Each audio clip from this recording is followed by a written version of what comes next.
The crisp autumn breeze scattered leaves across the immaculate driveway of Harrison Reed's estate in the Hamptons.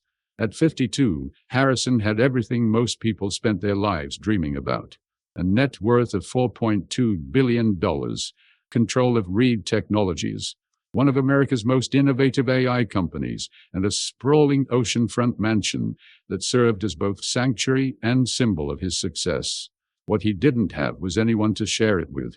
The security guard approached tentatively, interrupting Harrison's morning routine of reviewing market reports on the veranda overlooking the Atlantic.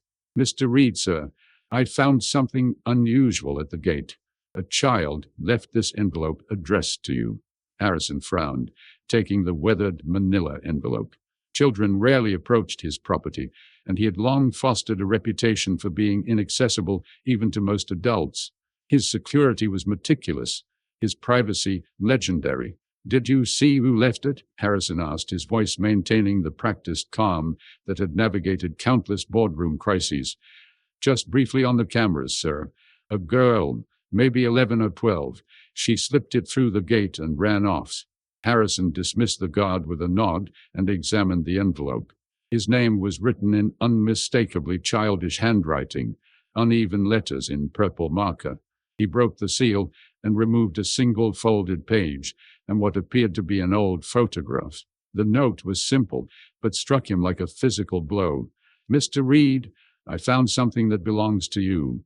My grandmother kept it hidden all these years. I think it's your lost memory.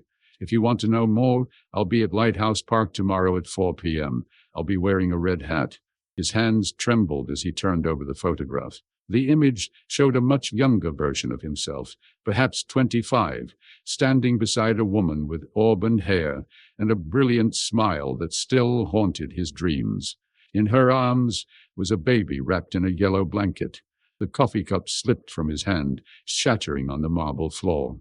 The photo fell from his grasp as memories he'd worked decades to suppress came flooding back.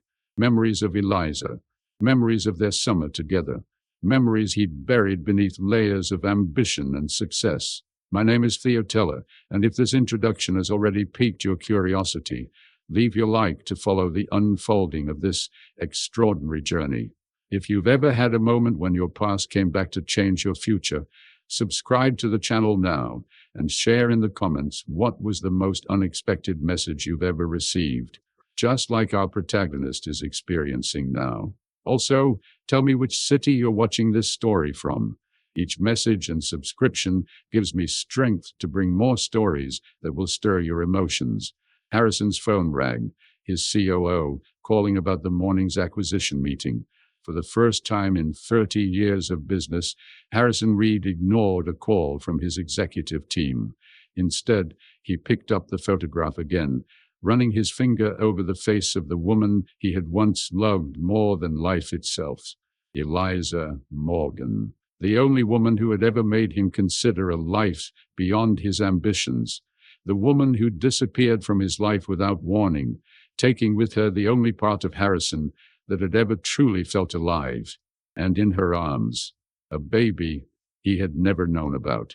Harrison Reed had built an empire on his ability to process information rapidly and make decisive choices.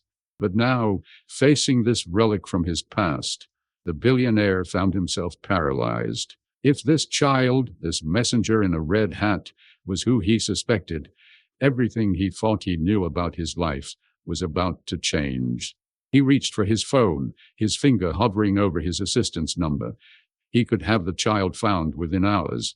He could deploy private investigators to uncover everything before meeting anyone. That would be the logical approach, the business approach.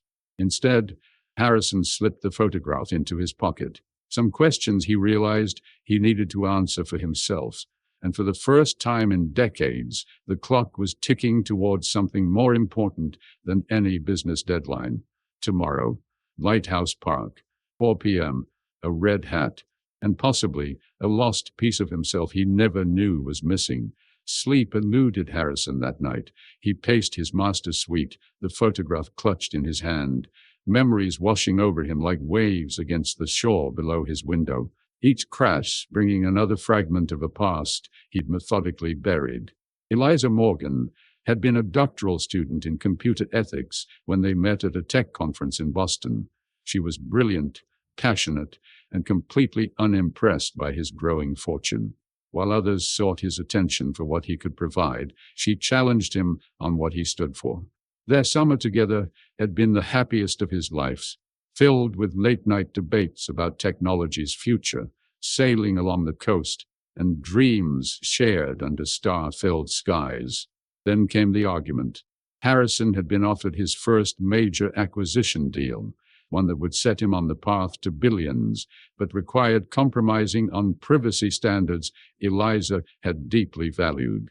Their fight had been explosive, with harsh words exchanged. When he returned from the signing in California, her apartment was empty. No note, no forwarding address. Everyone connected to her claimed not to know where she had gone. He had hired investigators then, but they found nothing. After 6 months, Harrison had buried himself in work, transforming pain into productivity, heartbreak into empire building. Within 5 years, he was a billionaire.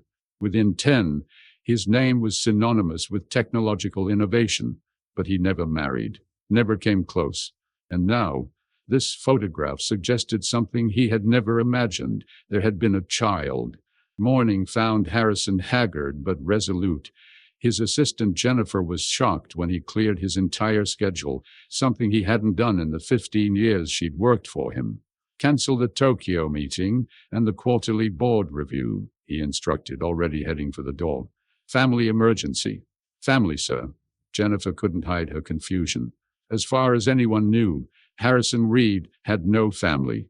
He didn't respond, already sliding into the driver's seat of his rarely used Aston Martin. He needed to drive himself today, needed to feel in control of something. Harrison spent the morning at the Reed Technologies headquarters in Manhattan, mechanically moving through necessary signatures and decisions, but his mind was elsewhere. The face of the baby in the photograph haunted him. Had Eliza kept his child from him all these years? What kind of person had this child grown into, and why make contact now, after more than a decade? At lunch, he found himself searching online for Eliza Morgan, something he hadn't done in years. The results were sparse. A few academic papers from before she vanished, a mention in a university alumni newsletter from 5 years ago, noting her contributions to ethical AI development in the private sector. Nothing to indicate her current whereabouts. His security team would consider his next actions reckless. At 3:30 p.m., Harrison drove himself to Lighthouse Park, parking his luxury vehicle among family sedans and minivans. He wore no disguise. His face wasn't celebrity recognizable, but he did don casual clothes instead of his usual bespoke suits. A baseball cap and sunglasses completed the transformation from CEO to ordinary man. The park was busy with families enjoying the perfect autumn weather. Children on swings, couples walking hand in hand, teenagers clustered around picnic tables.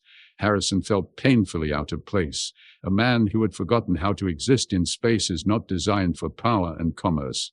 He found a bench with a view of the main pavilion and waited, his heart hammering in his chest.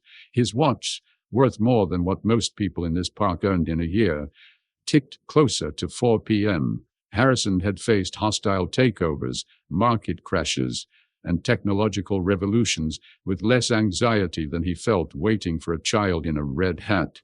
At precisely 4 p.m., a small figure appeared on the path leading from the eastern entrance.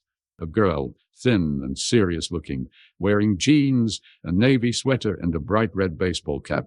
She carried a backpack that seemed too heavy for her narrow shoulders. Her eyes scanned the park with purpose until they locked onto Harrison. In that moment, looking into her eyes, Harrison knew. Even from 20 yards away, he recognized something of himself in her searching gaze. The same analytical intensity his own mother used to comment on. But her smile, tentative and hopeful as she approached, was all Eliza. She stopped a few feet from his bench, studying him with a maturity that belied her years. "Mr. Reed?" she asked, her voice steady despite the enormity of the moment. "Yes," he managed, his own voice uncharacteristically rough. And you are? The girl adjusted her red hat and took a deep breath. My name is Sophie Morgan, she said, and I think you might be my father. The world around Harrison seemed to still. The laughing children, barking dogs, and rustling leaves faded into a distant hum as he focused entirely on the girl standing before him. Sophie Morgan. The name echoed in his mind, a name he should have known for years, a person who should have been central to his life, not a stranger in a park. May I? Sophie gestured to the empty space beside him on the bench. Harrison nodded, unable to find words adequate for the moment. She sat down, placing her backpack carefully between them, a small but deliberate buffer. I wasn't sure you'd come, she said, studying him with those unsettlingly familiar eyes. Mom always said you were too busy for anything but your company. His throat tightened. Your mother, Eliza, is she? He couldn't finish the question. Sophie's expression clouded. Mom passed away 6 months ago. Cancer. She delivered this information with practiced detachment, but Harrison caught the slight tremor in her voice. I've been living with Grandma Morgan since then. The news hit Harrison like a physical blow. Eliza was gone, forever gone. The possibility of explanations, reconciliation, or even justified anger, all vanished. And this child, his child, had faced her mother's death alone, never knowing he existed. I'm sorry, he said, the words painfully inadequate. I didn't know. About any of it. About you. Sophie studied him, seeming to weigh his sincerity. That's what Grandma finally admitted. After Mom died, I found letters she'd written to you but never sent. When I asked Grandma about them, she eventually told me everything. She unzipped her backpack and removed a bundle tied with faded ribbon. Mom wrote these over the years. She never mailed them, but she couldn't bring herself to throw them away either. Harrison stared at the bundle. Years of communication that had never reached him. Words from a woman he had never stopped loving, even when he convinced himself he had. Why now? He asked, not reaching for the letters yet. Why did your grandmother decide to tell you after all this time? Sophie's composure wavered slightly. She didn't exactly decide. I found the photo and the letters in Mom's things. I confronted Grandma and she's not well, early-stage dementia. Some days she's sharp as ever, but other days, she trailed off, looking suddenly very young. The doctors say she'll need full-time care soon. There's no one else. Mom was an only child and Grandma's sister lives in Australia. They were talking about foster care. The implication was clear. Sophie had sought him out not from curiosity, but necessity. The knowledge stung, even as Harrison recognized its practicality. She was, perhaps, more like him than he wanted to admit. How did you find me? He asked. A hint of pride flickered across her face. It wasn't that hard. Mom kept newspaper clippings about Reed Technologies. And I'm good with computers. I found your home address in some property tax records. Public information, she added, seeing his expression. You should probably improve your privacy settings. Despite everything, Harrison felt a surprising urge to smile. Definitely his daughter. The photograph, he said. When was it taken? Sophie reached into her pocket and produced the same image he'd received in the envelope. Boston, summer of 2012. I was 3 months old. She hesitated. Mom said it was the last time you saw her. You didn't know she was pregnant when she left. Harrison's mind raced through calculations. If Sophie was born in spring 2012, then Eliza had already been carrying their child during that final argument. She'd left knowing she was pregnant with his baby. Why didn't she tell me? The question escaped before he could contain it, raw, with decades of loss. Sophie looked away, watching a family pack up their picnic nearby. She said she was going to, the night you fought. But then you said something. She frowned, trying to recall her mother's exact words. Something about never wanting anything to interfere with your ambitions, that personal attachments were liabilities in business. Harrison closed his eyes, the memory washing over him. He had said those things, not about Eliza, but about a competitor who had lost a key acquisition because he'd prioritized his family vacation over closing the deal. Words spoken in the heat of ambition, never meant to define his capacity for love. She thought I would see our child as a liability, he said softly, the realization devastating in its simplicity. Sophie nodded. And later, when she saw how successful you became, she convinced herself she'd made the right choice, that you had the life you wanted. A life built on foundations of emptiness, Harrison thought bitterly. A fortune that suddenly seemed worthless compared to what he'd unknowingly lost. What do you want from me, Sophie? He asked directly, needing to understand her expectations. She met his gaze unflinchingly. I need a legal guardian until I'm 18. Someone who won't separate me from everything I know. Grandma's house needs to be sold to pay for her care facility, and my school. She stopped, seeming embarrassed by these practical concerns. I'm not asking to move into your mansion or anything. I just need help figuring things out. The business-like approach struck Harrison as both heartbreaking and familiar. A child shouldn't have to negotiate for security, yet here she was, presenting her case with the same directness he used in acquisitions. And if I want more than just legal guardianship? The question surprised even himself. What if I want to be your father, not just your guardian? Sophie's careful composure cracked slightly, revealing the vulnerable child beneath.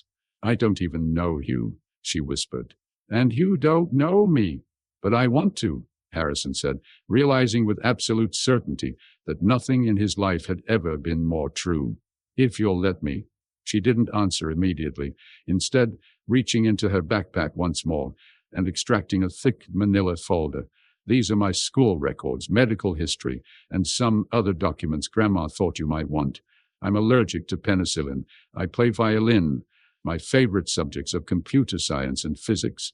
She paused, then added quietly, I won the state math competition last year. Harrison took the folder, recognizing the offering for what it was.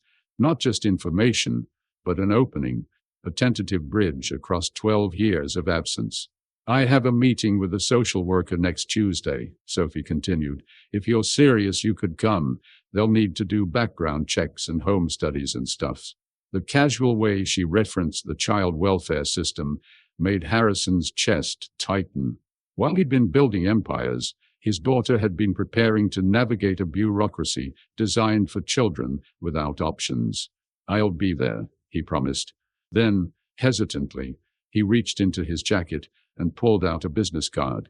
This has my private number. You can call me anytime, for anything. Sophie took the card, examining the embossed logo of Reed Technologies. Mom used your facial recognition algorithms in her ethics research. She said they were brilliant, but dangerous. She was right, Harrison admitted. She usually was. A notification chimed on Sophie's phone. She checked it and stood up, slinging her backpack over one shoulder. That's Grandma's caretaker. I need to get back. She hesitated, then held out the bundle of letters. You should read these. They explain better than I can. As he accepted the letters, their fingers briefly touched, their first physical contact. A connection simultaneously monumental and mundane. Sophie, he called as she turned to leave. Thank you for finding me. She adjusted her red hat and offered a smile that was pure Eliza. I'm not sure I've found you yet, Mr. Reed, but maybe we both have a chance to find out who you really are. As she walked away, Harrison remained on the bench, the weight of unread letters in one hand and a folder containing the documentation of a life he should have witnessed in the other. The most successful CEO in American tech couldn't remember ever feeling more utterly unprepared for what lay ahead. The letters remained unopened on Harrison's desk for 24 hours. He'd returned to his mansion, canceled all appointments for the week ahead, shucking his executive team, and sat in his study, staring at the ribbon-bound bundle. 12 years of Eliza's thoughts, confessions, and perhaps accusations lay within those pages. Once he opened them, nothing would ever be the same. Finally, as dawn broke over the Atlantic, Harrison untied the faded blue ribbon. The earliest letter was dated September 2012, just weeks after their final argument. Harrison, it began, by the time you read this, if you ever do, our daughter will be nearly a month old. Sophie Elizabeth Morgan was born yesterday at 4:17 a.m. She has your eyes, and heaven help her, your stubborn determination. She fought her way into this world 3 weeks early, impatient to begin her life. The letter continued, detailing Sophie's birth and Eliza's conflicted feelings about keeping her existence from Harrison. There was no anger in her words, only a profound sadness and conviction that she was protecting their child from a life subordinated to corporate ambition. By noon, Harrison had read through 5 years of letters, tracking Sophie's first steps, first words, her precocious interest in how things worked. Eliza documented birthdays, school achievements, illnesses, and milestones, a catalogue of moments forever lost to him. Some letters were joyful, others anguished. In several, Eliza questioned her decision, especially as Sophie grew old enough to ask about her father. The final letter, dated just 2 months before Eliza's death, struck him hardest. "I'm running out of time, Harrison. The doctors say the treatments aren't working. I've told Sophie stories about you, the real you, the man I loved, not the corporate titan you became. She deserves to know her father, and you deserve to know the extraordinary person she's becoming. My mother disagrees, but I've left instructions that Sophie should decide what happens after I'm gone. If you're reading this, she's chosen to find you. Please don't make me wrong about the man I once knew is still somewhere inside you." Harrison set the last letter down. His vision blurred. A lifetime of maintaining rigid control shattered as grief overtook him. Grief for Eliza, for the years lost with Sophie, for the man he might have been. His phone buzzed. A text from Jennifer. "Mr. Nakamura threatening to pull out of merger without immediate call. Board requesting emergency meeting." For the first time in his career, Harrison Reed typed back, "Handle it. Personal leave effective immediately. Minimum 2 weeks." Then he made another call to the most respected family law attorney in New York. Stories like this remind us of the power of second chances. If you believe in them, consider subscribing to not miss the next chapters. By Monday morning, Harrison had assembled a team to help navigate what came next. His attorney, Laura Chen, had arranged a preliminary meeting with Sophie's social worker before the official appointment. His house manager was preparing a suite of rooms for Sophie, should she choose to use them. His security team was discreetly vetting Sophie's school, friends, and grandmother's caregivers. The social worker, Ms. Daniels, was understandably skeptical when Harrison and Laura arrived at her cramped office in the Family Services building. "Mr. Reed, while I appreciate your sudden interest in Sophie's welfare, you must understand how unusual this situation is," she said, reviewing the hastily compiled documentation. "You have no prior relationship with the child, no experience as a parent, and a career that suggests limited availability. I understand your concerns," Harrison replied, restraining himself from the authoritative tone that typically got him what he wanted. "I'm not asking for immediate custody. I'm asking for the chance to establish a relationship while providing stability." Ms. Daniels studied him over her reading glasses. "Sophie has been through significant trauma with her mother's illness and deaths. Her psychological welfare must be our primary concern." "Of course," Harrison agreed. "That's why I'm proposing that Sophie remains in her current school and maintains a routine. I'll adjust my schedule to hers, not the reverse." "And your work commitments?" "Are being restructured," he said firmly. "My company has capable leadership that can function without my daily presence." Ms. Daniels made notes, still looking unconvinced. "And if Sophie decides she doesn't want this relationship?" The question lanced through him.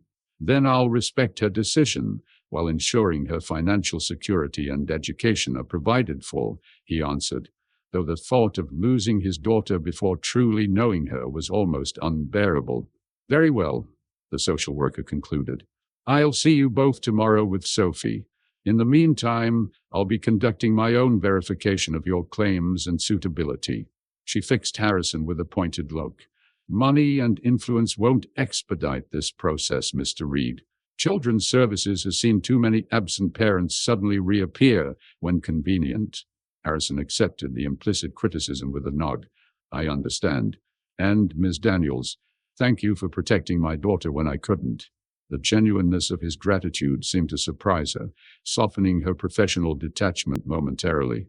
Outside the building, Laura checked her watch. "We should head to the courthouse for the preliminary filing." "Not yet," Harrison interrupted, looking up at the gray afternoon sky. "I need to make one more stop first." An hour later, Harrison stood at Eliza's grave in Greenwood Cemetery, a simple headstone in the shadow of an oak tree. He laid a bouquet of lilies, her favorite, and stood in silence, the weight of time and loss pressing down on him. "I'll take care of her," he finally whispered. "I promise." As he turned to leave, Harrison noticed a small figure watching from behind a nearby monument. Sophie, in her red hat, stepped forward. "I come here every Monday after school," she explained, approaching cautiously. "I didn't expect to see you. I needed to say some things to your mother," Harrison replied simply. Sophie nodded, as if this made perfect sense. "I do that too."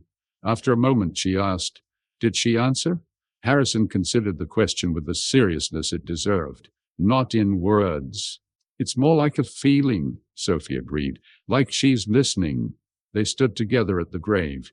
The first moment of genuine connection between father and daughter formed in the presence of the woman they had both loved and lost. The following weeks unfolded in a delicate dance of legal procedures, supervised visits, and careful relationship building. Harrison attended every meeting, every home study, personally answering questions rather than delegating to his attorneys. For a man accustomed to controlling every variable, the powerlessness of being evaluated was both humbling and terrifying. Sophie approached their growing connection with cautious pragmatism. During their court-approved outings, she asked pointed questions about his business, his life, and what having a father would actually mean. Harrison answered with an honesty that surprised even himself, sharing not just sanitized successes, but real failures and regrets. "Did you ever look for my mom after she left?" Sophie asked during their third supervised visit, a walk through the botanical gardens. "I hired investigators," Harrison admitted, "for 6 months. When they found nothing, I convinced myself it was better to move on." He paused. It was easier than admitting how much losing her hurt. Sophie considered this, her analytical mind, so similar to his own, processing the information. "Mom said you two were too different to make it work, that you wanted different things from life." "She wasn't wrong," Harrison conceded, "but she was wrong that I wouldn't have wanted you in my life. That was never her decision to make alone." A flash of anger crossed Sophie's face. "Then why didn't you try harder to find her, if you really loved her?" The question cut deep precisely because Harrison had asked himself the same thing countless times since discovering Sophie's existence. "Because I was afraid," he finally answered. "Afraid she left because I wasn't enough. Because the ambition she criticized was the only part of me I was confident about." He met his daughter's searching gaze. It was cowardice disguised as moving on. Something in his admission seemed to satisfy Sophie. She nodded and changed the subject, pointing out a rare orchid specimen nearby. But Harrison noticed her walking slightly closer to him afterward. Meanwhile, Reed Technologies felt the seismic shift in its founder's priorities. Headlines questioned Harrison's sudden sabbatical. "Reed abandons ship before major merger." CEO, personal crisis tanked stock price. His board demanded explanations he wasn't ready to give, and competitors circled like sharks, sensing blood in the water. Jennifer, his loyal assistant of 15 years, became an unexpected ally, fiercely protecting his privacy while managing the corporate fallout. When she finally learned the truth, during an emergency meeting at his home that Sophie unexpectedly walked into, her response was simple. "It's about time something mattered more to you than that company." By the 4th week, the supervised visits had progressed to Sophie, spending occasional afternoons at Harrison's home. She insisted on bringing her violin for practice, explaining that her schedule couldn't be disrupted by personal stuffs. Harrison converted a sunroom into a music studio, installing acoustic panels and proper lighting. He sat outside during her practice sessions, listening to the haunting melodies that revealed a part of his daughter words couldn't express. The legal proceedings moved forward. Harrison's substantial resources expedited processes that typically took months, though Ms. Daniels remained vigilantly protective of Sophie's best interests. Harrison's attorneys presented a comprehensive guardianship plan that addressed every possible aspect of Sophie's welfare: education, healthcare, psychological support, and continued connection to her grandmother. What no one had anticipated was Margaret Morgan's rapidly deteriorating condition. Sophie's grandmother had been moved to a memory care facility, where good days grew increasingly rare. During one visit, she mistook Harrison for a doctor, then for her late husband. Sophie maintained remarkable composure throughout, but Harrison noticed how tightly she gripped his hand as they left. "She's forgetting everything," Sophie said quietly in the car afterward. "Yesterday she couldn't remember Mom's name." Harrison felt helpless in the face of her pain. "I'm sorry, Sophie. I wish I could make this easier." "You can't," she replied with a bluntness that echoed his own. "No one can," but she hesitated, looking out the window rather than at him. It helps not being alone anymore. The admission, small as it was, felt monumental. That night, Harrison made the decision he'd been contemplating for weeks. The next morning, he called an emergency board meeting at Reed Technologies. The company's 12 directors watched in stunned silence as Harrison outlined his plans. He would step down as CEO, transitioning to executive chairman with significantly reduced responsibilities. His COO, Diane Chen, would assume the chief executive role. His daily involvement would be limited to weekly strategy meetings and major decisions. "This is corporate suicide," Lawrence Blackwell, his longest-serving board member, objected. "The market will punish us severely. Shareholders will revolt." "Perhaps," Harrison acknowledged, "or perhaps they'll recognize that a company with proper succession planning and distributed leadership is stronger than one dependent on a single individual." What could possibly justify this restructuring?" demanded another director. "Is it health problems? A competitor's offer?" Harrison considered his response carefully. These people had known him for decades, had helped build his empire, yet knew nothing of what truly mattered to him. "For 27 years, I've prioritized this company above everything. That changes today."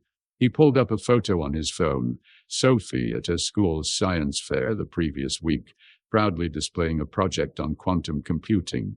"This is my daughter. She's 12 years old, and I've missed her entire life until now. I won't miss another day." The boardroom erupted in confusion and questions. Harrison let the chaos wash over him, feeling a strange sense of liberation. For the first time in his adult life, his path forward was clear, not because of strategic analysis or profit potential, but because of love. Messy, complicated, inconvenient love.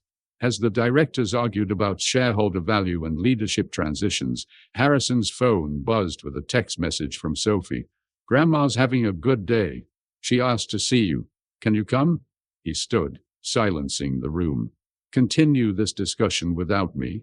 Diane has my complete confidence and a transition plan ready to implement. Vote if you need to. I have somewhere more important to be." As he left the stunned boardroom, Harrison felt the weight of decades of singular focus lifting from his shoulders. The empire he'd built would either adapt to his new priorities or it wouldn't. Either way, he would no longer sacrifice the present for future accomplishments that ultimately meant nothing without someone to share them with. In the elevator down to the lobby, Harrison typed his reply to Sophie, "On my way. Nothing more important today."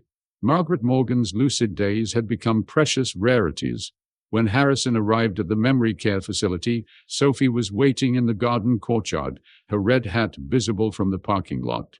She'd taken to wearing it whenever they met, a small gesture that touched Harrison more than he could express. "She's been asking about you," Sophie said by way of greeting. "She knows who you are today." Harrison felt a complex mix of emotions. His few interactions with Margaret had been strained. She viewed him with understandable suspicion, occasionally hostility. On her confused days, she sometimes accused him of abandoning Eliza.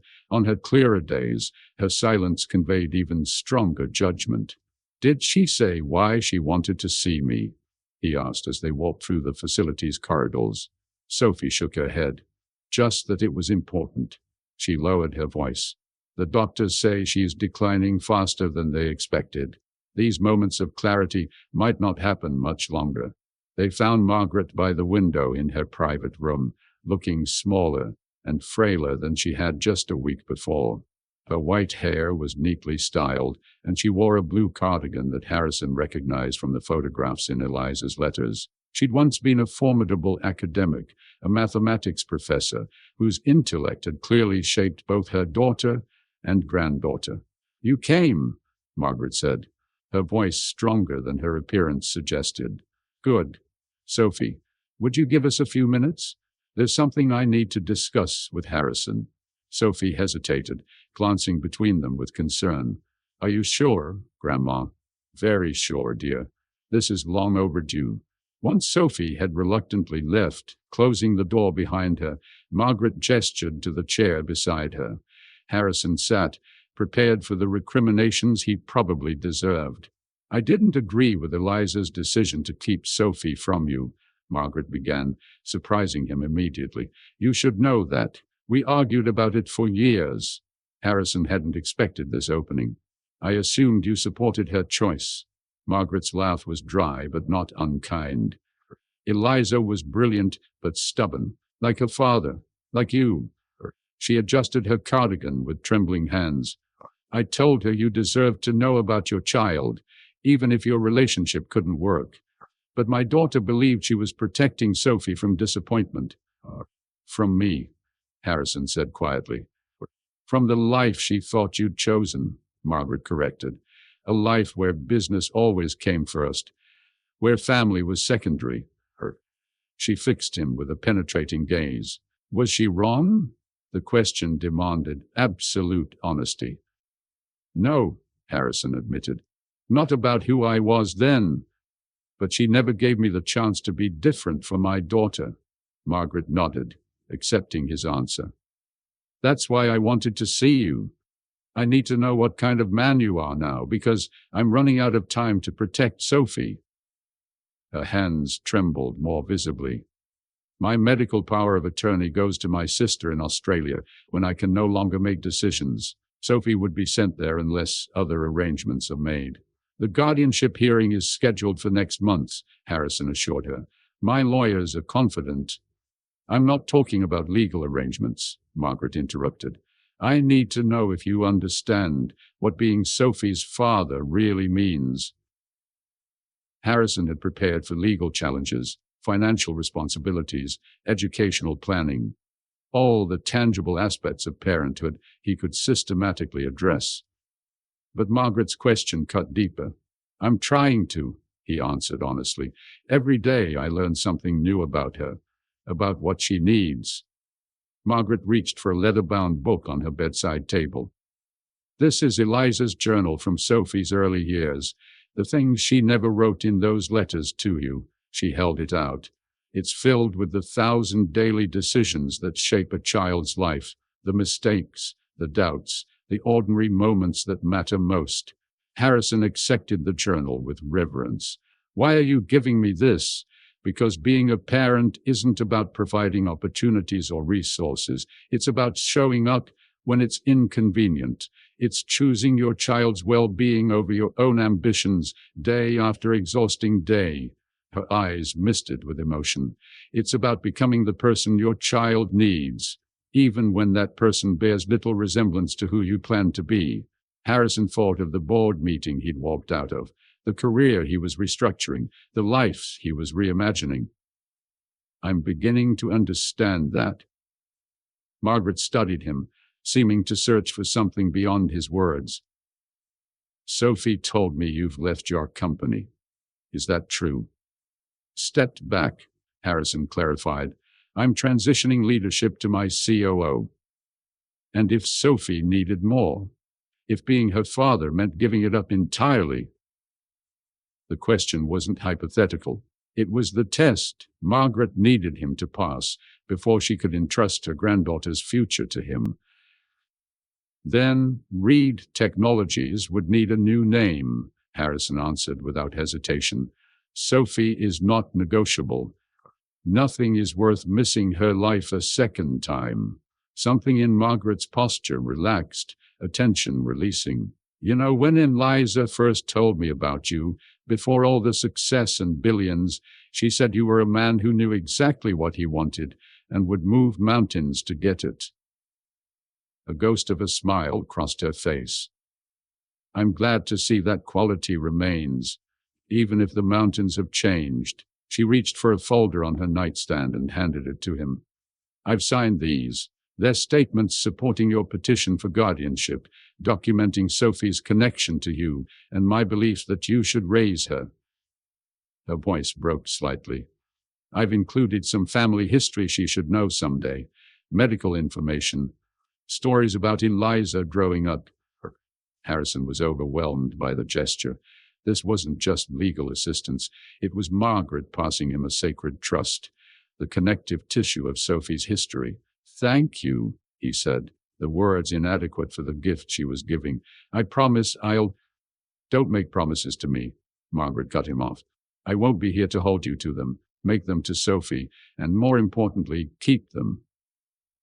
She turned toward the window, signaling the conversation was nearing its end. You should know that even on my worst days, when I don't remember my own name, I still recognize Sophie. Love creates a memory that lives beyond the mind's failing. Before Harrison could respond, a soft knock preceded Sophie's return. She looked between them anxiously. Everything okay? Margaret reached for her granddaughter's hand. Yes, dear. We've just been getting properly acquainted. She gave Harrison a significant look. I believe your father and I understand each other now. It was the first time anyone had referred to him as Sophie's father out loud. The word hung in the air, both terrifying and exhilarating in its implications. There's a violin recital at my school next Thursday, Sophie said hesitantly, looking at Harrison. If you wanted to come, it's nothing big, just a fall performance, but I'll be there, Harrison promised. Then, remembering Margaret's words, he added, front row. Nothing more important that day. As they left the facility later, Sophie unusually quiet beside him, Harrison felt the weight of responsibility settling on his shoulders, not as a burden, but as a privilege he'd nearly lost. The journal in his briefcase represented a bridge to Sophie's past. His presence at her recital would be the first building block of their future. Your grandmother is an extraordinary woman, he said as they reached his car. Sophie nodded. Blinking back tears, she seemed determined not to shed. She told me once that there are two kinds of people in the world, those who build empires for themselves, and those who build people who will outlast them. She looked up at him. I think she believes you might be both. Harrison thought about the empire he built, the technologies, the wealth, the global influence, and how hollow it all felt compared to the simple fact of his daughter standing beside him. I'm learning which one matters, he said. On the drive back to Sophie's temporary home with her grandmother's caretaker, Harrison made a decision. The next board meeting at Reed Technologies would be his last as the company's driving force. The future he'd spent a lifetime building would need to unfold without him at the helm. Some mountains, he was discovering, were worth moving aside rather than climbing. The day of Sophie's violin recital arrived amid a storm of corporate drama. Harrison's announcement of his leadership transition had leaked to the press, sending Reed Technologies stock into temporary free fall. Activist investors were mobilizing, questioning his judgment, and demanding emergency shareholder meetings. His phone had been ringing constantly, with calls from board members, major investors, and business journalists seeking explanations. Harrison silenced it all as he entered the middle school auditorium, dressed not in his usual bespoke suit, but in casual slacks and a sweater. an outfit carefully chosen to blend in rather than stand out among the other parents. The last thing Sophie needed was attention drawn to her connection to the billionaire making headlines. He found a seat in the front row, as promised, keenly aware of curious glances from other attendees. A printed program listed Sophie third among the performers, playing Massenet's Meditation from Thighs. Harrison studied the unfamiliar title, realizing how much he had to learn about his daughter's world. Miss Daniels, Sophie's social worker, slipped into the seat beside him.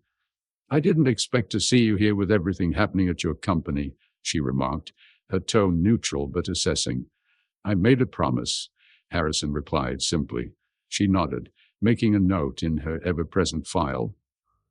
"Sophie's case review is scheduled for Monday. The judge will want to see progress in your relationship before the guardianship hearing." "Will this help?" Harrison asked, gesturing to the auditorium.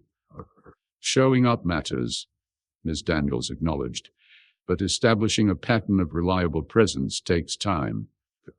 She studied him carefully. "We've seen many well-intentioned parents fail when reality doesn't match their expectations." Before Harrison could respond, the lights dimmed. The music teacher gave a brief introduction, and the performances began. Harrison found himself nervous on Sophie's behalf, an unfamiliar feeling for a man accustomed to high-stakes business negotiations. When Sophie finally walked onto the stage, violin in hand, looking both vulnerable and determined in her school uniform, his chest tightened with an emotion he couldn't name. She positioned herself, took a deep breath, and began to play. The melody that emerged was hauntingly beautiful. Melancholy, yet somehow hopeful. Sophie's eyes closed as she lost herself in the music, her technique impressive for her age, but secondary to the emotion she conveyed. Harrison sat transfixed, witnessing a side of his daughter he hadn't yet seen, not the practical, analytical child managing a family crisis, but an artist expressing the complex feelings she rarely articulated in words. As the final notes faded, Harrison found himself blinking back unexpected tears. The audience applauded enthusiastically, and Sophie took a small, self-conscious bow before exiting the stage. Harrison glanced at Ms. Daniels and found her watching him rather than Sophie, her expression thoughtful. After the recital, students and parents gathered in the school cafeteria for refreshments. Harrison stood awkwardly at the periphery, unsure of his place in this social ecosystem. Sophie eventually approached, a violin case clutched to her chest like armor. "You came," she said, her tone suggesting she hadn't been entirely certain he would. "I promised I would," he reminded her gently. "Your company's all over the news," Sophie continued, pulling out her phone to show him a financial headline. "Reed Tech in turmoil. Founder's mysterious personal crisis threatens empire." Harrison grimaced. "The media loves drama." "Is it true?" Sophie asked directly. "Are you really losing control of your company because of me?" The question revealed both her perceptiveness and her deepest fear, that she was disrupting his life beyond repair. Harrison knelt to her eye level, ignoring the curious stares of nearby parents. "Sophie, listen carefully, because this is important," he said quietly. "I'm not losing anything that matters. I built that company believing it was the most important thing in my life. I was wrong." He held her gaze steadily. "Finding out about you is the best thing that's ever happened to me, not a crisis. Whatever changes at Reed Technologies are adjustments I'm making willingly." Sophie studied his face with that penetrating gaze, so like his own. "Mom said you were the most ambitious person she'd ever met, that nothing could compete with your vision. Your mother knew me when I was young and foolish enough to believe success could substitute for happiness," Harrison acknowledged. "I wish she could have seen how much I've learned since." Something shifted in Sophie's expression. "You played beautiful music," Harrison added, wanting to focus on her achievement. "And I didn't know you were so talented." "Mom taught me," Sophie said softly. She played violin professionally before she became a professor. She said music was how she processed emotions too complex for words. Another piece of Eliza that Harrison had never known. Reading her letters and journal had revealed a woman far more nuanced than the idealized memory he preserved, a woman who had made difficult choices out of love, even when those choices were flawed. "I wanted to hate you," Sophie admitted suddenly, the words rushing out as if she'd held them back too long. "When I found out about you, I wanted to blame you for not being there, for not trying harder to find us." She clutched her violin case tighter. "But then I saw how much Mom kept from you, and I couldn't hate you anymore." Her voice dropped to a whisper. "But I'm still angry sometimes." The honesty of her confession struck Harrison with physical force. "You have every right to be angry, Sophie. I should have searched longer, tried harder." He took a risk and gently touched her shoulder. "But I promise you this. I will spend every day making up for the time we lost, if you'll let me." Sophie didn't pull away from his touch. "Miss Daniels says the judge might approve the guardianship next month, if Grandma's statement helps." "And how do you feel about that?" Harrison asked, suddenly realizing they'd never directly discussed what Sophie wanted long-term. She bit her lip, considering the question with the seriousness it deserved. "I want to stay in my school and keep playing in the orchestra and visit Grandma regularly." "All that can happen," Harrison assured her. "And—" Sophie hesitated, then met his eyes directly. "I want to know if you're really serious about being my dad, not just my guardian." The question pierced through all the legal documentation, all the careful negotiations, to the heart of what truly mattered. "I am," Harrison said, his voice rough with emotion. "I've never been more serious about anything in my life." Sophie nodded, seeming to come to a decision. "Then I think I want to live with you. Try it anyway. See if we can be whatever we're supposed to be to each other." Before Harrison could respond, his phone buzzed with an urgent message from his chief counsel. "Board invoking emergency powers. Vote of no confidence scheduled. Return immediately or risk forced removal." Harrison silenced the phone without looking at it. "Would you like to get ice cream?" he asked Sophie instead. "There's a place nearby that your grandmother mentioned you like." Sophie's smile was small but genuine, the first real smile he'd seen from her. "Mint chocolate chip," she said, as if sharing an important secret. "My favorite too," Harrison replied, though he couldn't actually remember the last time he'd eaten ice cream. What he did know was that no board meeting, no corporate crisis could possibly be more important than discovering his daughter's favorite flavor. As they walked out of the school together, a reporter who had somehow tracked Harrison down approached with a microphone. "Mr. Reed, is it true you're abandoning Reed Technologies for personal reasons? Shareholders deserve an explanation." Harrison instinctively moved to shield Sophie from the camera. "No comment," he said firmly, guiding her toward his car. "This is private family time." "Family?" the reporter pressed. "Are the rumors about a secret child true?" Harrison felt Sophie tense beside him, saw the flash of panic in her eyes at being thrust into an unwanted spotlight. In that moment, something fundamental shifted inside him. All his years of media training, of calculating responses for maximum corporate benefit, fell away. He turned to face the reporter, keeping Sophie protectively behind him. "My personal life is not news," he stated with quiet authority. "But what you should report is this. Reed Technologies is in excellent hands with Diane Chen as CEO. I'm proud of the company I built, and now I'm focusing on something infinitely more valuable, being a father to my daughter." The reporter looked stunned by his candor. Before further questions could follow, Harrison and Sophie were in his car, driving away from the school and toward a future neither could fully envision, but both were cautiously beginning to embrace. "You didn't have to tell them about me," Sophie said after several minutes of silence. Yes, I did, Harrison replied. Because you're not a secret, Sophie. You're not something to hide or be ashamed of. You're the most important person in my life, and it's time the world adjusted to that reality, not the other way around. Sophie absorbed this, looking out the window at the passing cityscape. Does this mean everyone will know about me being your daughter? Harrison considered the implications. Only if you're comfortable with it.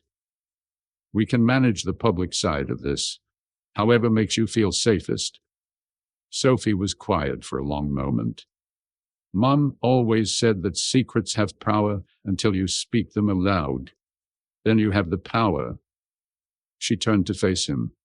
I think maybe I don't want to be a secret anymore either. As they pulled into the ice cream shop parking lot, Harrison's phone lit up with a news alert. Reed confirms family focus. Billionaire acknowledges daughter and new priorities.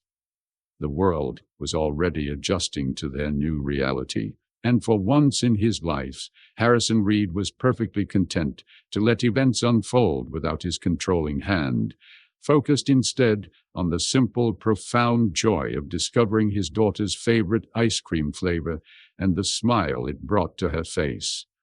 Some revelations, he was learning, changed everything. The media storm that followed Harrison's public acknowledgement of Sophie was predictably intense. Photographers camped outside his estate. Business analysts debated the impact on Reed Technology's future, and tabloids spun wild theories about Eliza's absence from his life.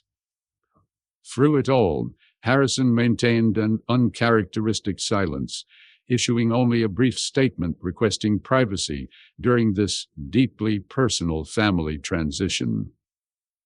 Behind the gates of his Hamptons estate, a different kind of storm was brewing. Sophie had moved in 3 days earlier, bringing just 2 suitcases of belongings and a wary determination to make this work. The suite of rooms Harrison had prepared remained largely untouched. Sophie had selected only the smallest bedroom, claiming it felt less overwhelming. Her violin stood in one corner, and photographs of Eliza covered the dresser, silent guardians watching over this tentative new beginning. The guardianship hearing was scheduled for the following week. Harrison's attorneys were confident, especially with Margaret Morgan's notarized statement of support, but the judge had requested a private conversation with Sophie before making any decision. Ms. Daniels continued her regular visits, observing the developing relationship with professional neutrality. On the 5th morning of their new living arrangement, Harrison found Sophie in the kitchen at dawn, attempting to make pancakes. Flour dusted the countertops, and a bowl of batter sat precariously close to the edge. I didn't mean to wake you, Sophie said, embarrassed. I wanted to make breakfast. Harrison took in the scene, his kitchen in disarray, his daughter flustered but determined. I didn't know you could cook, he said, reaching for an apron. Mom taught me basics. She said everyone should know how to feed themselves.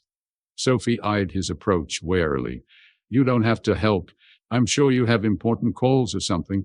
Nothing more important than pancakes, Harrison replied, tying the apron around his waist. Though I should warn you, my culinary skills are limited to coffee and takeout orders. Sophie's tension eased slightly. Then I'll teach you. She gestured to the bowl. You need to get the lumps out, but not overmix. That makes them tough. Harrison listened attentively as Sophie explained the pancake-making process with the same seriousness she might apply to a scientific formula. As they worked side by side, he recognized another echo of himself in her methodical approach, her attention to detail. Do you usually make breakfast for yourselves? He asked, realizing how little he knew about her daily routines. Sophie nodded. Mom got sick in the mornings toward the end, and after, Grandma needed help with her medication timing. She flipped a pancake with practiced ease. I like doing things for myself anyway. The casual reference to responsibilities no child should bear hit Harrison hard. While he'd been running board meetings and closing deals, his 12-year-old daughter, had been administering medications and caring for dying family members. "Sophie," he said carefully, "I want you to know that it's okay to just be a kid here. You don't have to take care of everything, or everyone, anymore." She kept her eyes fixed on the pancakes. "I'm not sure I remember how to just be a kid." The simple honesty of her response broke something open inside Harrison. Before he could overthink it, he reached for the flour bag and lightly dusted a bit onto her nose. Sophie looked up in shock, flour on her face, momentarily speechless. "That's how you start," Harrison said, smiling tentatively. For a breathless moment, he feared he'd miscalculated badly, crossed a boundary too soon. Then Sophie's eyes narrowed with a competitive gleam he recognized all too well. Her hand darted out, grabbing a fistful of flour, and before Harrison could react, she'd lobbed it directly at his chest. "Like that?" she asked, a hint of mischief in her voice. What followed was the first real laughter they'd shared, a chaotic flour-covered battle that left the kitchen looking like a snow globe, and both of them gasping with unexpected joy. When Sophia Reyes, Harrison's housekeeper of 20 years, walked in on the scene, her shock quickly gave way to something like approval as she witnessed her perpetually serious employer sitting on the kitchen floor, covered in flour, laughing alongside his equally disheveled daughter. "Perhaps breakfast first, then cleanup," Sophia suggested diplomatically, already reaching for another apron. As they ate slightly misshapen pancakes, Harrison realized he couldn't remember the last time he'd felt so present, so unburdened by the weight of his responsibilities. The empire he'd built could crumble tomorrow, and in this moment, it wouldn't matter at all. The spell was broken by a call from Harrison's chief counsel, Michael Weston. Sophie watched the transformation as Harrison answered, his posture straightening, his expression growing serious. Even covered in flour, he instantly reverted to the CEO the world knew. "The shareholders are demanding answers," Michael was saying. "The board has called an emergency meeting for tomorrow. If you don't attend, they'll likely move forward with the vote of no confidence." Harrison glanced at Sophie, who was carefully gathering dishes, her earlier lightness fading. "I have a prior commitment tomorrow," Harrison replied, "the guardianship hearing." "Harrison, be reasonable," Michael urged. "Send one of the attorneys to represent you. This is your company at stake." Sophie carried her plate to the sink, her shoulders tight with tension. Harrison could read her thoughts as clearly as if she'd spoken them aloud. Once again, business would take precedence. The pattern Eliza had feared was already reasserting itself. "The hearing isn't negotiable, Michael," Harrison said firmly. "If the board wants to vote me out for attending my daughter's guardianship hearing, they're welcome to try." He ended the call and found Sophie staring at him with barely concealed surprise. "You don't have to skip your meeting for me," she said, her voice carefully neutral. "I understand how important your company is." Harrison knelt to her eye level, flour still dusting his hair. "Sophie, I need you to hear this. You are not competing with Reed Technologies for my attention. There is no competition." He met her gaze directly. "I missed 12 years of your life. I won't miss a single important moment more." Sophie studied him, searching for the truth behind his words. "What if the board really does vote you out?" "Then I'll start something new," Harrison answered without hesitation, "something that respects what really matters." She absorbed this, her analytical mind visibly processing the implications. "Mom would never believe this conversation," she finally said, a ghost of a smile returning. "I wish she could see it," Harrison replied honestly. "I wish she could know the man I'm trying to become because of you." The moment was interrupted by Miss Daniels' arrival for her scheduled observation visit. She took in the flour-covered kitchen and Harrison's disheveled appearance with raised eyebrows. "Pancake experiment," Sophie explained before Harrison could speak. "My technique needs work." "Ms." Daniels made notes in her ever-present file. How are things going with the transition, Sophie? Any concerns you want to discuss privately? Sophie hesitated, glancing at Harrison. Actually, can I show you something? She led Miss Daniels upstairs to her room, leaving Harrison to wonder what aspects of their new arrangement might be troubling her. Had he misread the morning's breakthrough? Was she uncomfortable, despite her apparent enjoyment? When they returned 15 minutes later, Miss Daniels's professional detachment had softened visibly. Mr. Reed, I'll be including today's observations in my report to the judge. Sophie has shown me her room and discussed your morning activities. She allowed herself a small smile. The flower was an unexpected touch. After she left, Harrison found Sophie in the music room, gently tuning her violin. What did you show her? He asked curiously. Sophie adjusted a string before answering. The calendar you made, the one with all my school events and violin practices marked on it, and your notes about rescheduling your meetings around them. She looked up at him. I found it on your desk yesterday. Harrison had created the calendar as a personal reference, transferring every date from Sophie's school planner into his own schedule, color-coding conflicts and resolving them in her favor. He hadn't intended for her to see it. It was simply his method for ensuring he kept his promises. I wanted to make sure I didn't miss anything important, he said simply. Sophie nodded, accepting this. Then, after a moment's hesitation, she asked, would you like to hear what I'm working on for the winter concert? It's still rough. I'd love to, Harrison said, taking a seat at a respectful distance.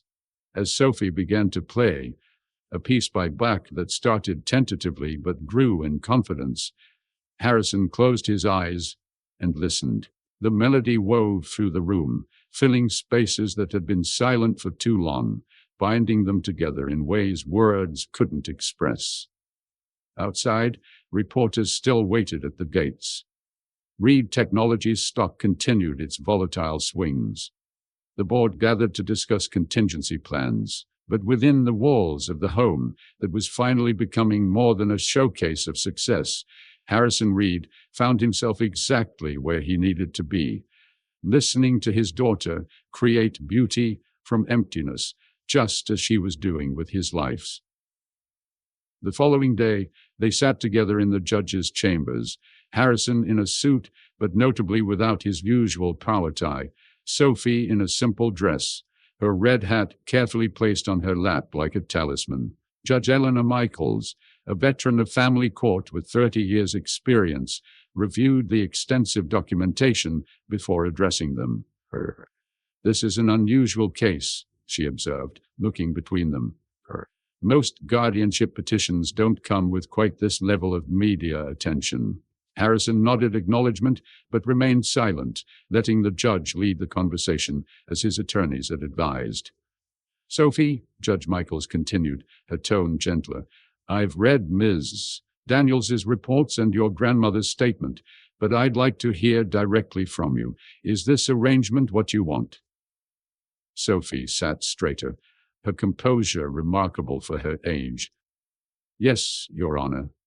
I want to live with my father. The simplicity of her answer, and particularly the word father rather than Mr. Reed, wasn't lost on anyone in the room. Harrison felt a surge of emotion he carefully contained. And you understand this would be a permanent arrangement? That Mr. Reed would have legal authority over your education, health care, and welfare until you turn 18. Sophie nodded. I understand. He's my father. It's where I belong. Judge Michaels turned to Harrison. Mr. Reed, raising a child, particularly one who has experienced significant trauma and loss, requires more than financial resources. It demands time, patience, and profound selflessness. Given your high-profile career, how do you plan to provide the stability Sophie needs? It was the question at the heart of everything.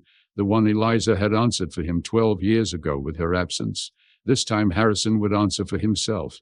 Your Honor, for 27 years, I built a company I believed was my greatest achievement. I was wrong. He glanced at Sophie, drawing strength from her presence. Nothing I've created has the value or importance of my relationship with my daughter. I've reorganized my professional life to prioritize her needs above all else, and I will continue to do so, regardless of the corporate consequences. The judge studied him thoughtfully. That's an admirable statement, Mr. Reed, but children need consistency, not just good intentions. With respect, Your Honor, Harrison continued, I built a global technology company from nothing. I understand commitment, perseverance, and accountability. I've never failed at anything I've truly dedicated myself to. His voice softened. But even if I were to fail at everything else from this day forward, the one thing I will not fail at is being Sophie's father. She has my absolute commitment. Judge Michaels turned back to Sophie. Is there anything else you'd like to add before I make my decision? Sophie hesitated, then spoke with quiet certainty. My mom used to say that people show you who they really are by what they do when it costs them something. She looked at Harrison. He's giving up things that used to be important to him to be my dad. I think that means he really wants this, and so do I.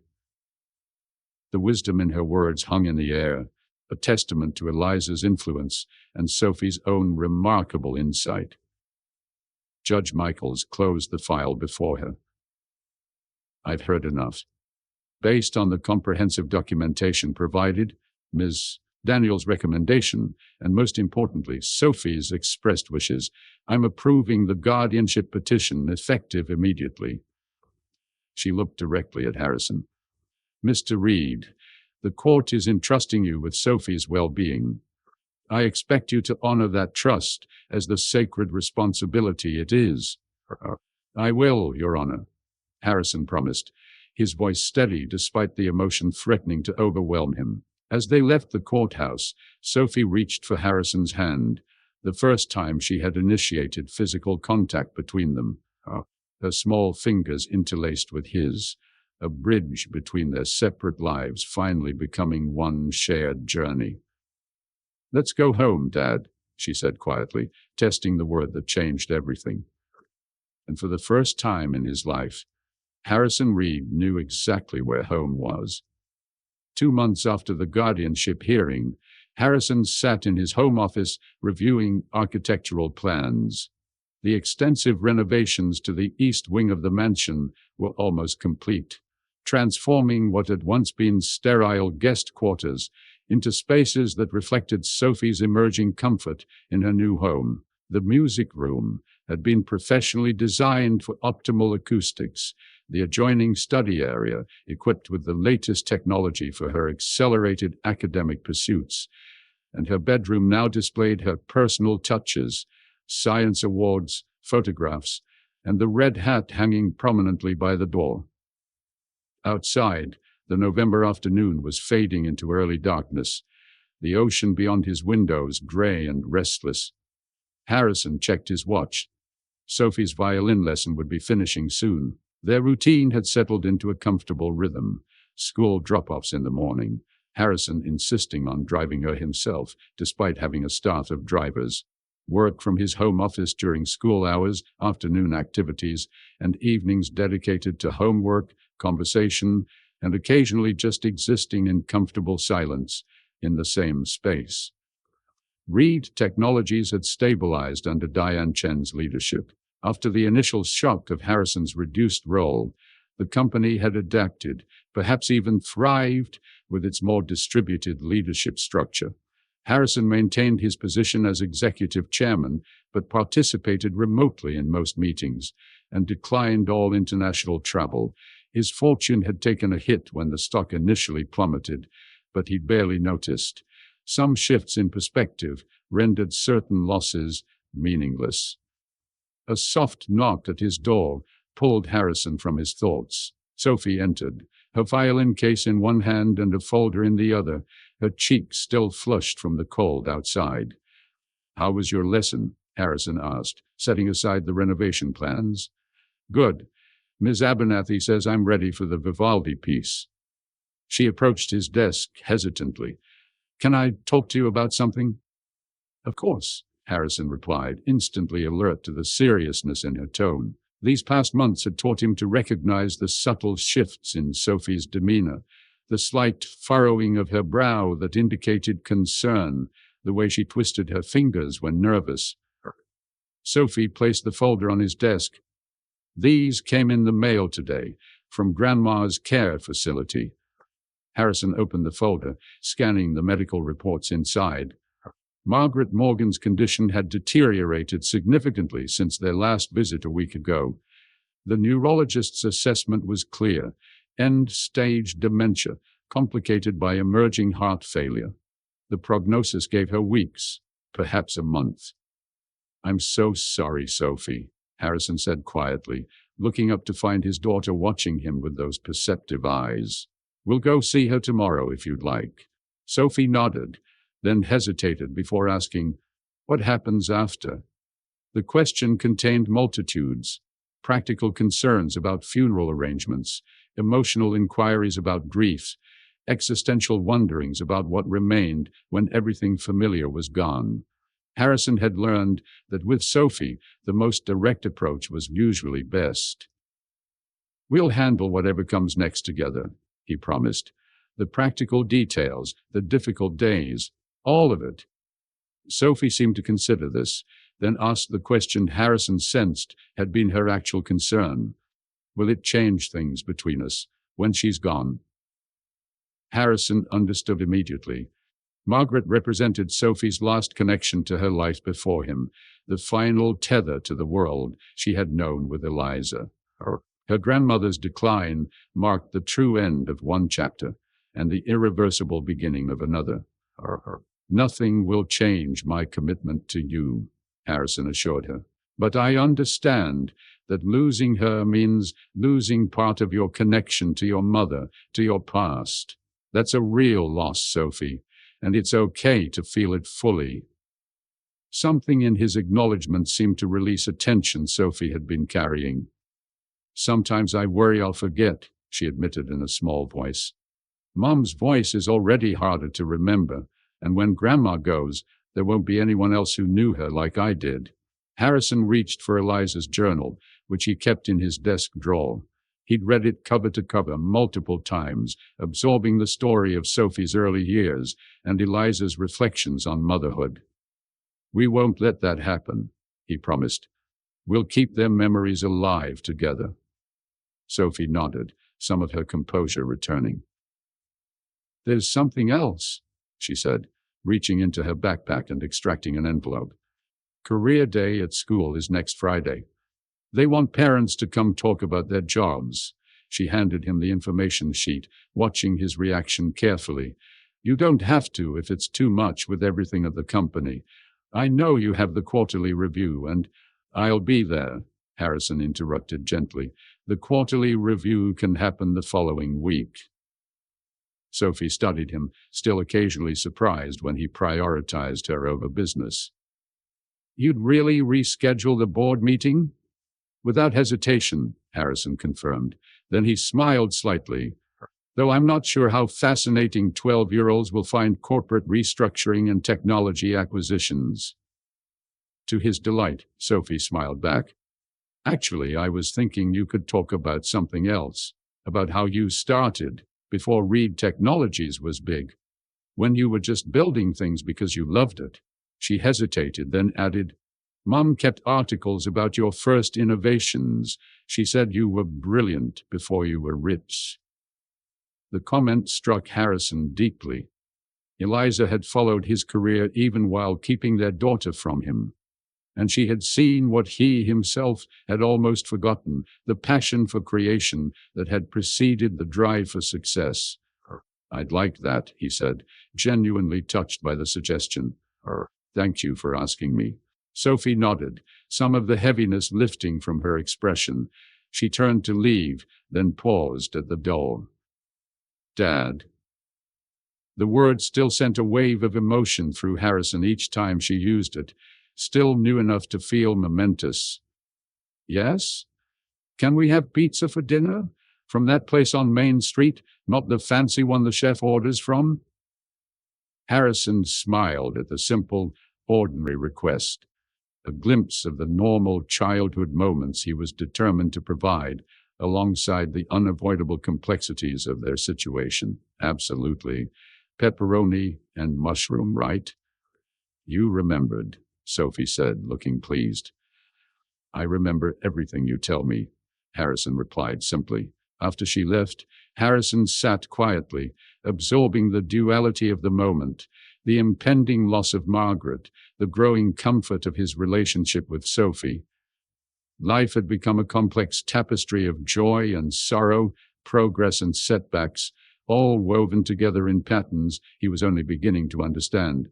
His phone chimed with a message from Jennifer, still managing his reduced business commitments with remarkable efficiency.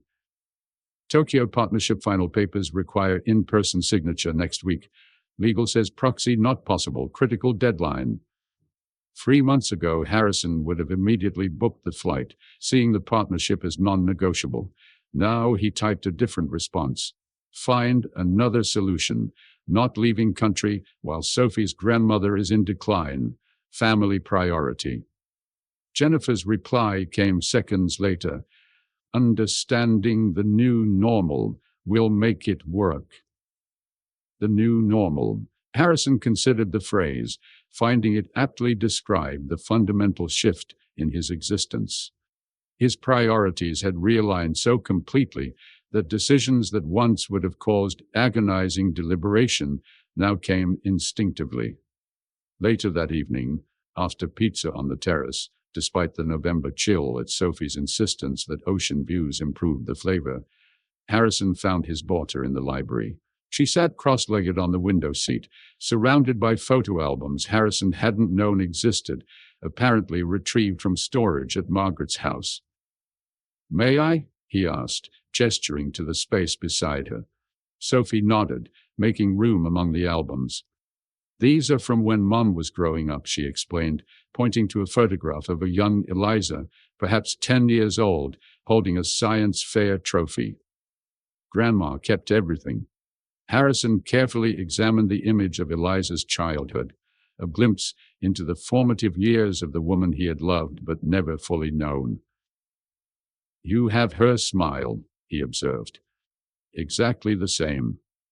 Sophie traced her finger over the photograph. "Everyone always said I looked like her, but I have your eyes." She glanced up at him. "And Grandma says I think like you. Methodical, she calls it."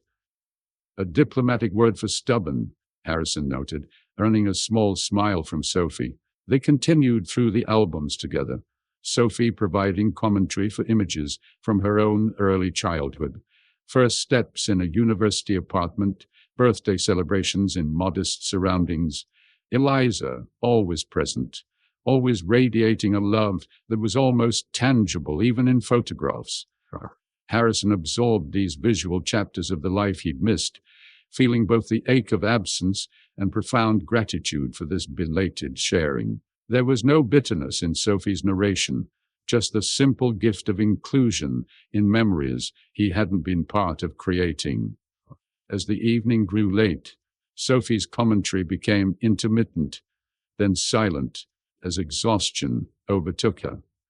Harrison noticed her eyelids growing heavy as she leaned slightly against his shoulder, the most natural physical contact they'd shared yet.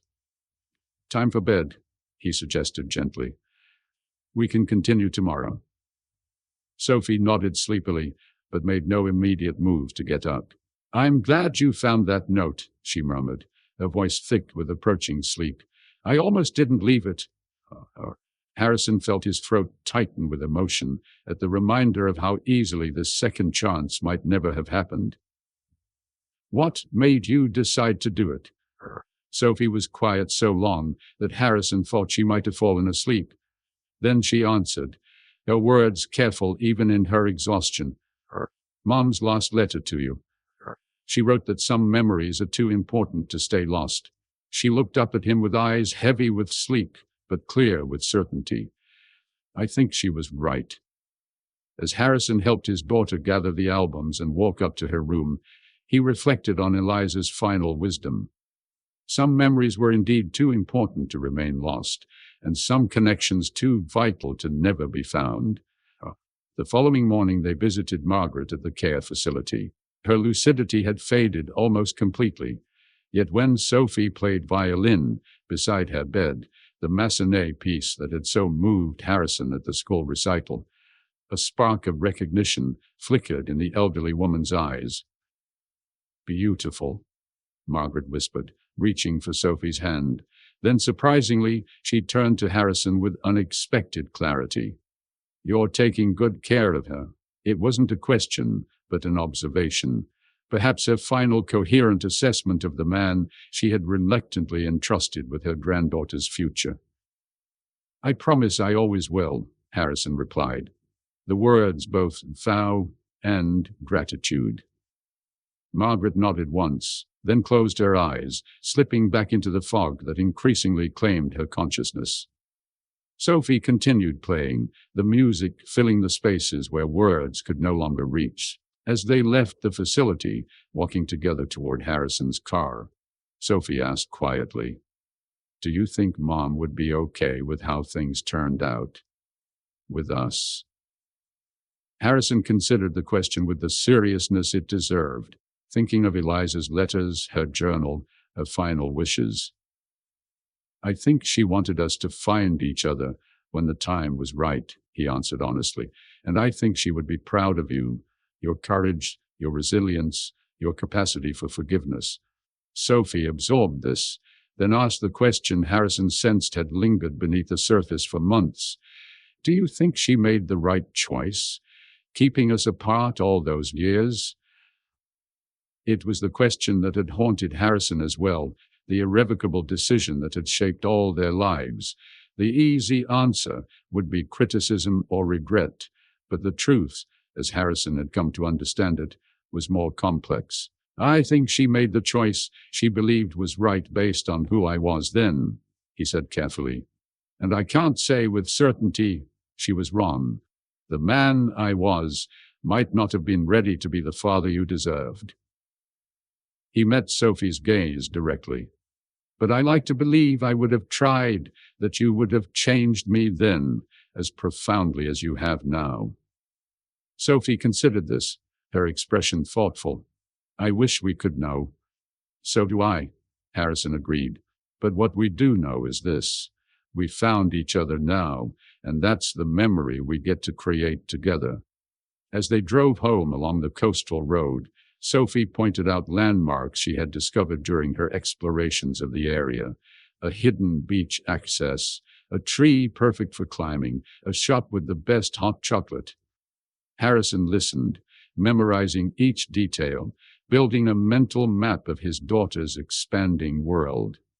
These ordinary moments, he was discovering, were the true measure of their growing connection, more significant than any legal document or public acknowledgement. That night, Harrison added a new entry to the journal he had begun keeping the day Sophie came into his life. Unlike the meticulously structured business journals of his past, this one was messier, more immediate, a record not of achievements, but of revelations, small victories, lingering questions, and profound gratitude. "Today," he wrote, "Sophie showed me photographs of the childhood I missed, not as punishment, but as inclusion, not as a reminder of absence, but as an invitation to understanding. I am learning that love is not just about moving forward together, but also about making peace with the paths that brought us to this point, even the ones we walked alone."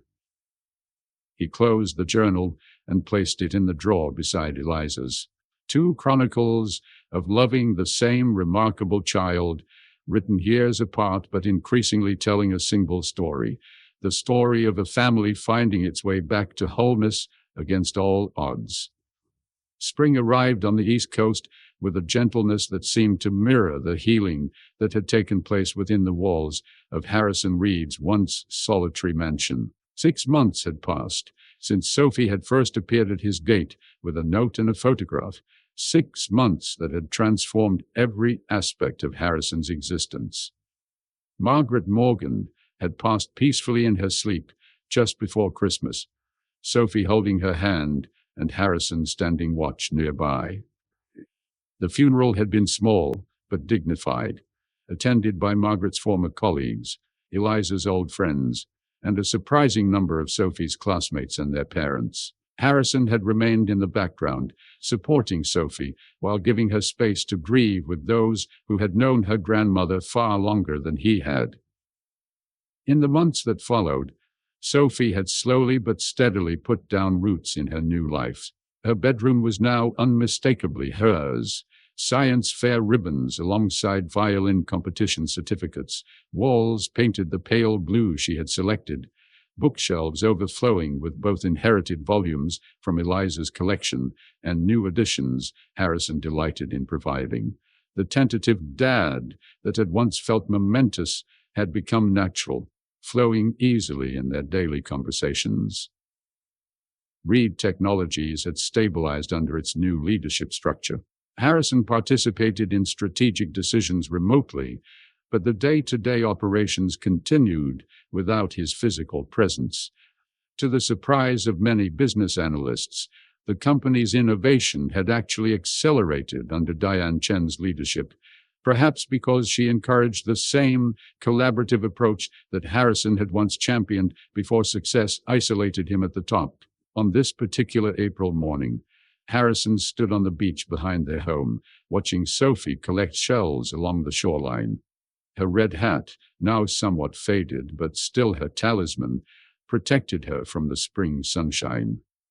At 13, she was growing taller, her features maturing in ways that sometimes startled Harrison with glimpses of both Eliza and himself in quick succession. They had settled into routines that anchored their relationship, breakfast prepared together each morning, school drop-offs and pickups that Harrison never delegated, evening homework sessions where Sophie often ended up explaining advanced mathematical concepts to him rather than the reverse, weekend explorations of museums and parks, and most precious of all, the quiet conversations that often unfolded as day transitioned to evening. Harrison's phone rang, the special tone he'd assigned to his assistant Jennifer. He answered, keeping his eyes on Sophie as she examined a particularly interesting shell. "The acquisition documents for Quantum Metrics need your final approval," Jennifer reported. "Legal says it's time sensitive." "Email them over," Harrison replied. "I'll review them this evening after Sophie's asleep." And the Bloomberg interview request? They're doing a feature on tech leaders who've radically changed their approach to work-life balance. Harrison watched as Sophie waved, holding up a perfect spiral shell for his approval. He gave her a thumbs up before answering. Declined politely. "Our story isn't for public consumption." While they hadn't been able to completely avoid media attention, Harrison had been fiercely protective of Sophie's privacy. No interviews, no public statements beyond the necessary. Their story belonged to them alone. "One more thing," Jennifer added. "The Reed Foundation Scholarship Committee needs direction on this year's focus. The STEM programs are ready for renewal, but there's talk about expanding into arts education as well." Harrison considered the question, watching Sophie now attempting to skip stones across the gentle waves. "Let's do both," he decided, and add a new category, a fellowship for single parents pursuing higher education while raising children. Name it after Eliza Morgan. "That's not what the committee proposed," Jennifer noted carefully. "It's what I'm proposing," Harrison replied with the quiet authority that had built his company. "Draft the parameters, and I'll review them tomorrow." After ending the call, Harrison slipped off his shoes and joined Sophie at the water's edge. She'd arranged her collected shells in a perfect spiral pattern on the sand. Look, she said, pointing to her creation, the Fibonacci sequence. It's everywhere in nature once you start looking for it. It's beautiful, Harrison acknowledged, genuinely impressed by both the pattern and her recognition of the mathematical principle behind it. Your mother would have loved this. Sophie nodded, accepting the mention of Eliza with the comfortable familiarity they'd developed. Her mother's presence remained a constant in their lives, not as a source of tension, but as a beloved connection they shared. I've been thinking about something, Sophie said, her tone shifting to the one Harrison had come to recognize as preceding significant conversations, about Mom's research on ethical AI development. What about it? Harrison asked, instantly attentive. She was working on algorithms that could make fair decisions without human bias, Sophie explained, carefully adding another shell to her spiral. But she never got to finish her work because of the cancer. Harrison nodded, having read about Eliza's research in the academic papers Sophie had shared with him. She was ahead of her time in recognizing the ethical implications. Reed Technologies has the resources to continue that work, Sophie pointed out, looking up at him with those penetrating eyes. To build on what she started. Harrison felt a surge of pride at her thinking, strategic, compassionate, and forward-looking all at once. Are you suggesting we establish a research division dedicated to your mother's work? Sophie nodded, suddenly looking nervous about the scale of her proposal. Would that be possible? I know it's a lot to ask, but it's brilliant, Harrison interrupted gently, and exactly the kind of project that honors her legacy. He placed his hand on Sophie's shoulder. Would you want to be involved? Perhaps as a junior advisor once you're in high school? The idea clearly excited her. Really? You'd let me? Sophie, one day Reed Technologies will be yours if you want it, Harrison said seriously. Or not if you choose a different path. But either way, your voice matters now. Your mother's ethical perspective, combined with your unique insights, is exactly what the technology world needs. Sophie absorbed this, looking out at the horizon where ocean met sky. Sometimes I wonder what she'd think about all this, about us. Harrison followed her gaze. I think she'd be proud of how we've found our way to each other, and maybe a little surprised at how much I've changed. You haven't changed completely, Sophie observed, with the disarming directness that reminded Harrison so much of himself. You're still intense and focused, and sometimes you forget to eat when you're working. She smiled slightly. But you listen now. Really listen. The simple observation contained perhaps the most profound truth about Harrison's transformation, not that he had abandoned his driven nature or analytical mind, but that he had learned to truly hear another person's needs and put them first. I had an excellent teacher, he replied, smiling back at her. They walked along the shoreline in comfortable silence, Sophie occasionally stopping to add another shell to her collection. As they reached the path leading back to the house, she asked, Do you ever regret it, stepping back from the company? Harrison considered the question seriously, knowing his daughter deserved complete honesty. Not for a moment, he answered. The company was the most important thing in my life until I found something infinitely more valuable. Sophie nodded, accepting his answer with the same thoughtfulness with which she approached everything. I have a violin recital next Saturday, she mentioned as they climbed the steps to the terrace. Vivaldi's Spring Concerto. I have a solo part. I wouldn't miss it for anything, Harrison promised, the words now carrying the weight of a consistent track record rather than just good intentions. That evening, after Sophie had gone to bed, Harrison sat in his study, reviewing the acquisition documents Jennifer had sent over. The work still engaged his mind, still mattered to him, but in proportion now, contained within reasonable boundaries rather than consuming his entire existence. On his desk sat a framed photograph taken at Sophie's Winter Orchestra concert, father and daughter standing together, Sophie holding her violin, Harrison's arm around her shoulders, both smiling with unguarded joy. Beside it was a small shell from their beach walk, perfectly spiraled according to the mathematical principle Sophie had explained. Harrison finished the document review, then opened the journal he'd maintained faithfully since Sophie had entered his life. Unlike the structured, achievement-oriented journals of his past, this one captured moments, insights, and the gradual unfolding of their relationship. 6 months ago, he wrote, a child left a note on my doorstep, claiming to have found my lost memory. What Sophie couldn't have known was that she didn't just restore memories of the past. She gave me something far more precious, the ability to fully inhabit the present and look toward the future with purpose beyond professional success. He continued writing, reflecting on their beach conversation and Sophie's proposal for continuing Eliza's research work. As he closed the journal, Harrison realized with quiet amazement how completely his definition of success had transformed.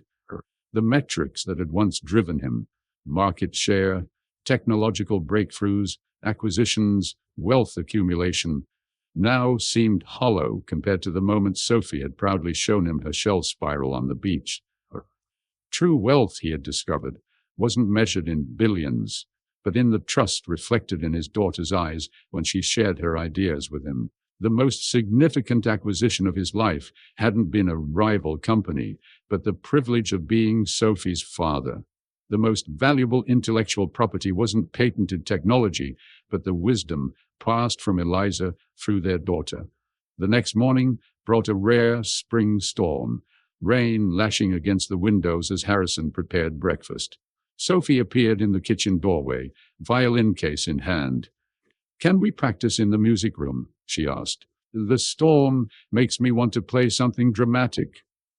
Harrison smiled, recognizing another small gift, this glimpse into how his daughter processed emotions through music, a trait inherited from Eliza that he was only beginning to fully appreciate. "Of course, I'd love to listen." Dim as they walked together through the house that had once echoed with emptiness, but now resonated with life, Harrison reflected on the seeming accident that had brought them together. A child's determination, a grandmother's reluctant honesty, a photograph preserved despite painful memories. Some might call it coincidence or fate. Harrison, with his analytical mind, understood it differently. Sophie had found him because Eliza, despite everything, had left breadcrumbs connecting their daughter to her father. Not a map, but the possibility of discovery when the time was right. In the music room, Sophie began to play, the powerful notes of Vivaldi's Storm movement from Summer, perfectly matching the weather outside. Harrison closed his eyes, listening to his daughter transform tension into beauty, challenge into art. The man who had once measured value only in market cap and innovation metrics now found himself wealthy beyond measure in the currency that truly mattered: love freely given, trust hard-earned, and the privilege of witnessing his remarkable daughter grow into herself day by day. Outside, the storm continued its dramatic performance. Inside, father and daughter, once strangers, now family, created their own harmony, built note by note, day by day, choice by choice. The lost memory Sophie had returned to Harrison wasn't just the knowledge of her existence, but the recollection of what it meant to live with genuine purpose. My name is Theo Teller, and we've reached the end of this story, but I want it to continue through you. If this narrative touched your heart or made you reflect on your own choices, become part of our storytelling community. Click the subscribe button. This small gesture means so much to me. Share in the comments which moment of this journey resonated most with you, and whether you've experienced something similar in your own lives. Your stories are the true treasure of this channel, which is why we continue here, week after week, sharing these narratives that remind us of what truly matters. Until our next story, which I promise will be as special as you who have stayed with me until the end.